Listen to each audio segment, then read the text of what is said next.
받더라. 아멘. 할렐루야. 따라서 하시겠습니다. 하나님의 말씀에 붙잡혀. 네, 하나님 말씀에 붙잡혀 제목으로 나누겠습니다. 자, 이제 아덴을 떠나서 고린도에 도착을 하는데요. 자, 고린도에 도착한 바울의 마음이 많이 무거워요. 많이 무거웠거든요. 아덴에서 몇 사람들이 가까이에서 말씀을 듣고 예수님을 영접을 했습니다. 몇 사람이. 그런데 이 아덴에서는 이 선교 여행지에서는 교회를 세웠는데 이 아덴에서는 교회를 설립을 하지 못했어요. 교회를 세우지를 못했어요. 물론 그 가운데 몇 사람이 예수님을 믿게 되었고 열매를 맺은 건 큰 축복이죠. 정말 감사한 일이죠. 그래서 위에 말씀 보면 디오누시오라는 분이 계시잖아요. 이 디오누시오라는 분이 이제 그 아덴의 교회를 설립한 분이고 감독 즉 목사님이 되셨고 또 아덴의 최초에 그렇게 교회를 세웠고 AD 95년에 순교하신 것으로 기록이 되어 있습니다. 자, 그런데 바울이 아테네에서 하나님을 분명히 전했죠. 하나님을 분명히 전했거든요. 홀로 아레오바고 언덕에서 복음을 외친 그 모습 정말 큰 감동이고 저와 여러분도 이 세상에서 설령 나 혼자 남을지언정 나는 예수가 그리스도라고 증거할 수 있어야 된다. 그런 결단, 그런 마음을 오늘 우리에게 또 주는 곳이었습니다. 그런데 고린도에 도착한 바울의 마음이 왜 무거웠을까? 여러분, 이 선교 여행 중에는 인간적인 면도 있었고 실수도 있었어요. 인간적인 면도 있었고 실수도 있었어요. 한 사람이라도 영혼을 구원하면 그 어떻게 실패라고 할 수가 있겠어요? 그러나 뭔가 이 성과가 없을 때는 그런 마음이 또 들 수가 있거든요. 그런데 그곳이 아덴이었습니다. 아덴. 자, 바울이 어딜 가든지 구약에서부터 증거된 예수님, 그 예수님을 강론을 했거든요. 그러나 우리가 아덴에 도착하자마자 가장 먼저 한 일이 무엇인가를 한번 잘 보세요. 아덴에 도착하자마자 회당에서 만나는 사람들과 날마다 변론을 했다고 그랬어요. 변론. 철학자들과 쟁론을 했습니다. 자, 말을 듣고자 하는 사람들을 만나면 그 사람들이 꼭 붙들면 바울 자신이 성경의 지식, 논리로 설득하고 주장하는 이 변론만을 계속했던 거죠. 예를 들면 그런 거죠. 딱 모이면 오늘의 토론 주제, 참신은 과연 누구인가? 벌써 토론 주제가 복잡하잖아요. 그리고 내용은 그거겠죠. 우리 신이 옳다. 그 신을 증명하라. 그 증명하는 문제거든요. 그런 그 철학의 도시에서 그런 주제는 사실 흔한 겁니다. 그런 주제로 계속해서 서로가 주장했던 것처럼 보이죠. 자, 어제 우리 31절 하반절에 보면은요. 모든 사람에게 믿을 만한 증거를 증거를 주셨다라고 끝났어요. 맞습니다. 맞죠? 하나님은 이 세상 모든 사람들에게 믿을 만한 증거를 보여주셨거든요. 자, 우리 편에서는 아멘이죠. 우리는 아멘이고요. 믿는 우리 입장에서는 내가 바울 곁에 있었다면 아멘 했을지도 몰라요. 그런데 면밀히 살펴보면 아테네에서 예수님이 그리스도라 증거하는 말이 없습니다. 그 말이 없어요. 신개념, 즉 하나님이 유일한 신이시다. 그 신을 증명하는데 굉장히 많은 시간과 에너지를 쏟아부었던 것이죠. 그러니까 뭔가 허전한 거예요. 아무런 소득이 없는 거예요. 그 속상한 마음을 안고 고린도에 왔습니다. 자, 철학의 제1도시가 아덴이라면 철학의 제2도시가 고린도입니다. 고린도. 바로 가까이 있거든요, 도시가. 고린도도 둘째가라면 서러울 정도로 철학의 도시임을 자부하는 곳이었습니다. 그러면 똑같은 철학의 도시잖아요. 자, 어때요? 나는 이 고린도에서 어떻게 복음을 전해야 될 것인가? 아테네에서처럼 똑같이 해야 될 것인가? 굉장히 고민이 되고 두려운 겁니다. 두렵죠. 어떻게 복음을 전해야 할지 고민이 되는 거예요. 아테네에서와 같이 하면 틀림없이 실패입니다. 실패. 그런데 그 고민의 해답을 찾는데 오래 걸리지는 않았습니다. 자, 고린도에 있는 회당에 들어가서 안식일마다 다시 강론을 시작을 합니다. 자, 어떤 강론이에요? 구약 성경을 들고 하는 거잖아요.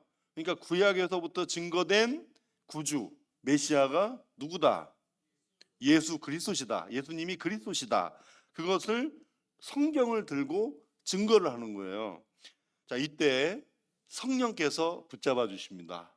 하나님의 말씀을 말씀대로 강론을 하고 전할 때에 성령께서 역사하기 시작을 해요. 자, 우리 5절을 같이 읽겠습니다. 5절 시작. 실라와 디모데가 마게도냐로부터 내려오매 바울이 하나님의 말씀에 붙잡혀 유대인들에게 예수는 그리스도라 밝히 증언하니. 자, 바울이 하나님의 말씀에 어떻게 해요?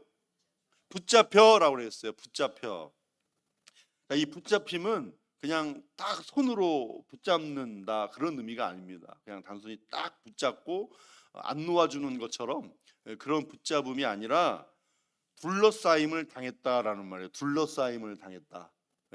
둘러싸임을 당하고 맹렬한 공격을 당할 때, 그러니까 전쟁에서 포위를 당하는 거죠. 압도적인 숫자에 의해서 포위를 당한 상태. 그러니까 사람이, 우리 믿음의 사람들이 성령에 붙들릴 때는 성령의 힘에 저항할 수 있어요, 없어요? 저항할 수가 없죠. 저항할 수 없을 정도로 압도함을 느끼는 거예요. 이 강권, 그래서 강권이라 그러잖아요. 맞아요. 이게 붙잡힘이에요. 강권, 붙잡힘. 그러니까 인간의 지혜와 설득이 아닌 성령의 능력에 붙들렸다는 말입니다. 인간의 힘으로 저항할 수 없을 정도로 성령께서 나를 말씀으로 붙잡아 주심을 경험한 거죠. 그러나 아테네에서는 그러지 못했다는 거죠. 다 뭐예요? 인간의 지혜, 설득, 내 논리, 내 지식, 그것으로만 가득 차 있다. 그러나 이제 깨달았어요. 그렇게 하면 안 된다는 거를. 자, 그리고 고린도에 와서는 바로 하나님의 말씀에 붙잡혀 이 성령에 붙들린 상태였다. 압도되었다. 그 말이거든요. 그것이 언제냐? 하나님의 말씀을 강론할 때입니다. 여러분, 예수님을 그리스도라 밝히 증거하시는 것이 하나님의 말씀인 줄 믿으십니까? 그렇습니다. 하나님의 말씀 66권은 예수님을 그리스도라 밝히 증거하는 거죠. 바울이 바로 이 사실을 전하는 거예요. 그런데 사람들이 어떤 반응을 보였죠? 그 뒤에 말씀 보면 6절에 보면, 오늘 본문 6절에 보면 대적하고 조롱했다 그랬어요. 아니, 성령에 붙들리고 하나님 말씀에 붙잡혀서 힘차게 말씀을 전하고 그 감동으로 전하는데, 그 듣는 사람들도 막 변화돼야 될 거 아니에요. 그런데 대적하고 조롱했다는 거예요. 그런데 여러분, 누가 대적하거나 비방했다 그것이 중요하지 않습니다. 복음을 전할 때 어떤 사람에게 복음을 전할 때 그 사람이 나를 대적하면 어떻게 하지? 나에게 중요한 질문을 하면 어떻게 하지? 혹시 그런 생각 가져본 적 있어요? 예. 복음을 전하다 보면 저 사람이 나한테 신앙에 대해서 어려운 질문하면 어떻게 하지? 막 따지고 들면 뭐라고 나는 논리적으로 어, 말해줘야 되지? 나는 지식도 없고 나는 논리도 없고 아무것도 알지 못한. 그래서 가끔씩 바울처럼 나도 한번 이렇게 논리적인 사람이 되고 싶다. 그런 생각이 들 때도 있죠. 반박하면 어떻게 대답해 줘야지? 그런 고민도 두려움도 있거든요. 그러나 그것은 이미 말씀으로 대적하는 사람, 조롱하는 사람도 있다고 성경은 다 예방 주사를 놔 주었잖아요.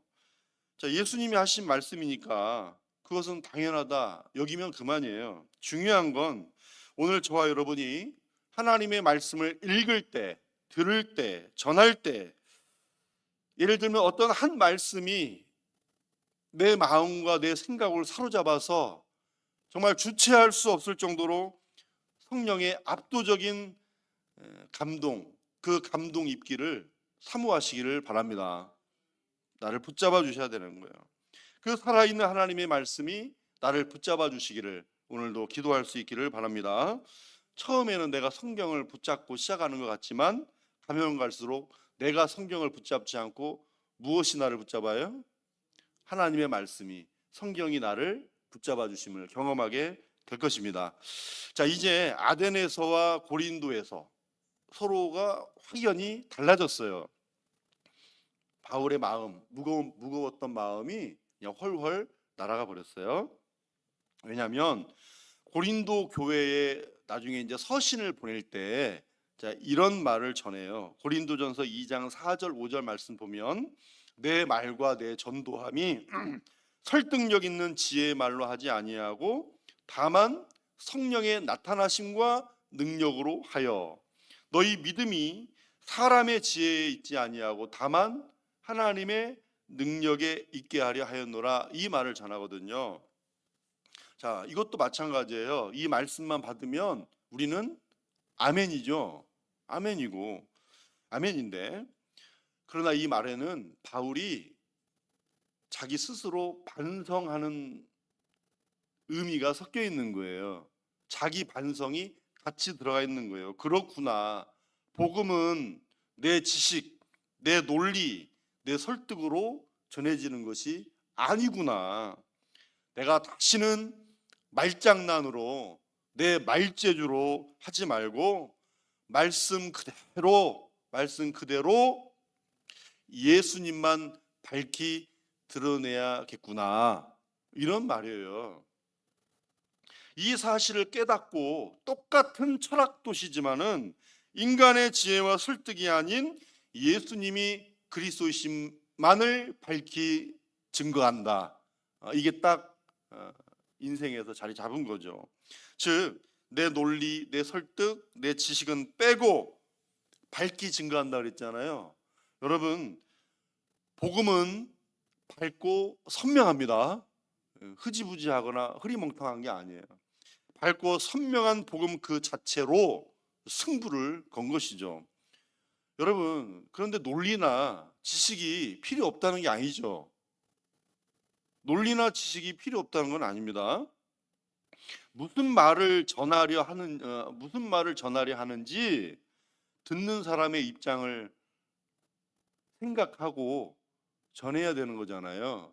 이게 논리적이고 어떤 목표, 전하고자 하는 목표가 선명해야 됩니다. 바울의 서신서는 논리적이고 명확합니다. 논리적이고 명확해요.